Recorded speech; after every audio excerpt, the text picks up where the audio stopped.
Good morning. आज मैं आप लोगों के पास कुछ उन बातों को लेकर के आई हूँ।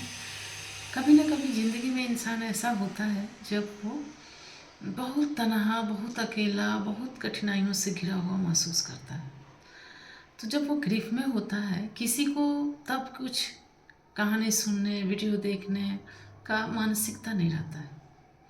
तो मैंने सोचा मैं कुछ बातें अभी शेयर करके रखूं, जब हमारे मुश्किल के टाइमों में हमें उन सारी बातों से थोड़ी सी सहूलियत मिलती है। तो मैं आज आप लोगों को एक कहानी के माध्यम से कुछ चीज़ें बताने जा रही हूँ। जब हम ग्रीफ स्ट्रिकन होते हैं, जब दुख में होते हैं, तो हमें कौन सा धैर्य, जो आत्मा की आवाज़ आती है ना, अपने मन की जो बात आती है, वही चीज़ उस समय लगता है कि आत्म सांत्वना ही सबसे बड़ी सांत्वना होती है। कल कोई दोस्त, कोई परिवार, सबकी बातें तब लगता है कि नहीं, ये झूठा आश्वासन है, लेकिन अंदर आत्मा जो बोलता है उस टाइम में वही हमारा अपना सच्चा लगता है। तो मैं आज आप लोगों को एक कहानी, ज़्यादा टाइम नहीं लूँगी, मैं एक कहानी सुनाऊँगी, राजा की कहानी। उस कहानी के माध्यम से आपको पता चलेगा कि हम कैसे तकलीफ़ के समय में अपने को बैलेंस्ड रख सकते हैं। तो एक राजा, बहुत बुद्धिमान राजा थे। वो एक संत के पास गए जब उनका बहुत अच्छा समय चल रहा था। चारों तरफ से प्रजा सारी खुश थी, धन संपदा, समृद्धि उनके पैरों तले, उनके पैर चूम रही थी। तब राजा के मन में आया कि ये समय तो है ऐसा, लेकिन मैं क्यों नहीं एक संत समागम करूं, संत के पास जाऊं, उनसे कुछ ज्ञान की बातें सुनकर आऊँ। तो राजा मुनि के आश्रम में गए। मुनि के साथ बहुत सारी राज प्रजा की बातचीत हुई। अंत में राजा निकलते समय उनको प्रणाम किए और बोले कि मुझे एक ऐसा आशीर्वाद दीजिए कि मुझे किसी भी तकलीफ के समय में वो मैं याद करूं और मुझे तत्काल राहत मिले। मुनि ने कुछ पर्चे पे लिख के दिया उनको।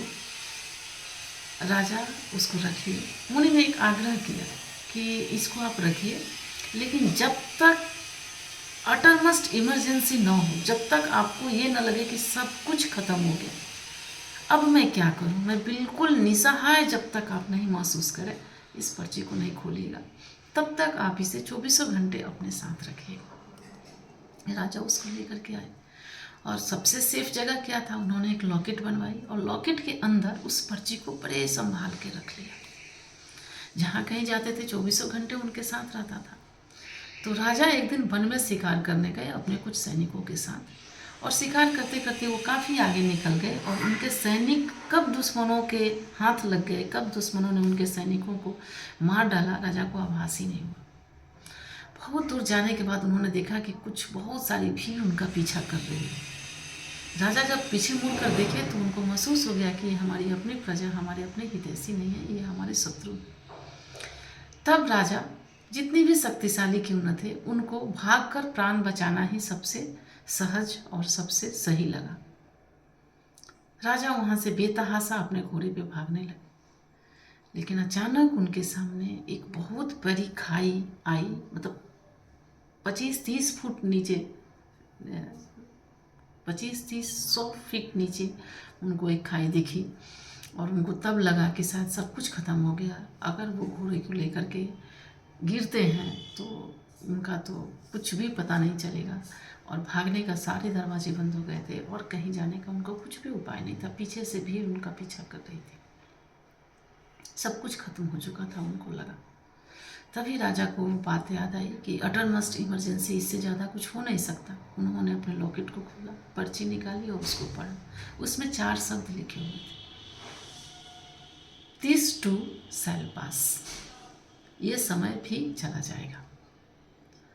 दिस टू शैल पास क्या है ये?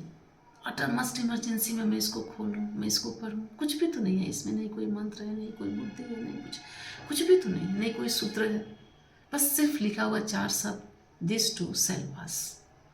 राजा ने बार बार उसको पढ़ने की कोशिश किया, उसको डिकोडिंग किया।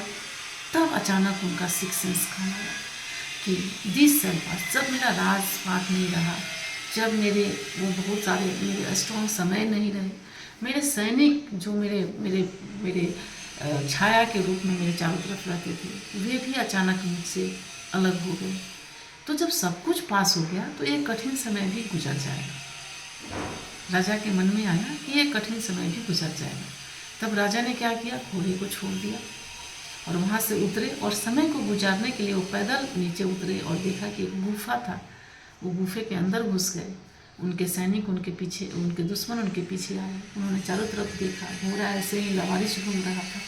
उन लोगों ने सोचा शायद राजा भय से और भ्रमित होकर, नर्वस होकर के राजा शायद कूद पड़े हैं इस खाई में और तब उनके बचने की कोई उम्मीद नहीं है। आश्वस्त होकर के उनके दुश्मन वापस चले गए और राजा के राज पे अपना अधिकार करने का कोशिश, धीरे धीरे आगे बढ़ने की कोशिश शुरू कर दी। ठीक समय में, अनुकूल समय देखकर राजा अपने उस गुफे से बाहर आए। अपने किसी तरह से मैनेज करके अपने राज दरबार में प्रवेश किए, अपने सभी सैनिकों को इकट्ठा किए और बड़े जोरदार तरीके से शत्रुओं पर वार किया, उनको मार भगाया और इस तरह से उनको अपनी सारी राजपाट सुख संपदा वापस मिल गई। तो बच्चों, यहाँ से सीखने की यही एक चीज़ है कि life comes and goes, happiness comes and goes, sorrow comes and goes, nothing is permanent in this world। आपका चाहे जितना भी करीबी दोस्त हो, आपका चाहे जितना भी सुख संपदा हो, आपकी जितने भी आराम ऐशो-आराम की ज़िंदगी हो, ये पास हो जाएगी। नहीं अच्छा समय परमानेंट होता है, नहीं बुरा समय परमानेंट होता है। हम लोग क्या होते हैं ना, हम साक्षी होते हैं समय के, अच्छे समय के साक्षी होते हैं और बुरे समय के साक्षी होते हैं। तो जब भी कोई कठिन समय ज़िंदगी में आए तो बस एक ही बात ध्यान रखनी है कि this will pass, this too will pass. ये समय भी नहीं रहेगा, बुरा समय भी नहीं रहेगा, अच्छा समय भी नहीं रहेगा, दोस्ती भी नहीं रहेगी। हर चीज़, everything is temporary in this world. कुछ भी परमानेंट नहीं है। तो दुख कैसे परमानेंट हो सकता है, हमारी तकलीफ़ें कैसे परमानेंट हो सकती है, हमारी बेबसी कैसे परमानेंट हो सकती है। हर समय का एक अनुकूल समय होता है और अपने अनुकूल समय में वो बिल्कुल हमको एक दूसरे साइकिल में प्रवेश करना पड़ेगा। वो पहला साइकिल ऑटोमेटिकली वैनिश हो जाएगा और दूसरा साइकिल शुरू होगा।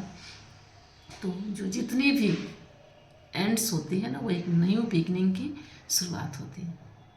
तो इस तरह से हम लोगों को कभी भी किसी भी कठिन समय में धैर्य नहीं खोना है। ये टेम्पोररीली होता है। ये अंतर विश्वास रखनी है कि this will also pass, this too will pass. Thank you.